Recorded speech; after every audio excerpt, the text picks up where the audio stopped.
മീൻ കറി ഉണ്ടാക്കാം. ചോറിൻ്റെ കൂടെ കഴിക്കാൻ ഈ മീൻ കറിക്ക് അപാര ടേസ്റ്റ്. 1 സ്പൂൺ വെളിച്ചെണ്ണയിൽ കടുക് പൊട്ടിച്ച ശേഷം 1 സവാള ചേർക്കാം. സവാള സോഫ്റ്റ് ആയാൽ മാത്രം മതി. 1 സ്പൂൺ മല്ലി, 1 സ്പൂൺ കുരുമുളക്, 1/4 സ്പൂൺ ഉലുവ, 1 സ്പൂൺ ഓമം, 1/2 സ്പൂൺ ജീരകം, 8 ഉണക്കമുളക്. എണ്ണ ചേർക്കാതെ വറക്കണം. ഇത് വറക്കുമ്പോൾ തന്നെ നല്ല മണമായിരിക്കും.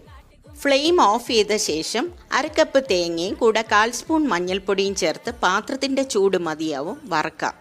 ഈ കൂട്ട് തണുത്ത ശേഷം 10 വെളുത്തുള്ളിയും നെല്ലിക്ക വലിപ്പം പുളി കുതിർത്തതും ചേർത്ത് അരയ്ക്കാം. അരപ്പ് വഴറ്റിയ സവാളയിൽ ചേർക്കാം. തിളച്ച ശേഷം 1/2 കിലോഗ്രാം മീൻ ചേർത്ത് കൊടുക്കാം. ഏത് മീനും ഇങ്ങനെ കറി ഉണ്ടാക്കാം. പാകത്തിന് ഉപ്പ്, 1 പച്ചമുളക്, കറിവേപ്പിലയും ചേർക്കണം. വീണ്ടും തിളയ്ക്കണം. വീണ്ടും കഴിക്കാൻ തോന്നുന്ന ഒരു അസാധ്യ രുചിയാണ് ഈ മീൻ കറിക്ക്.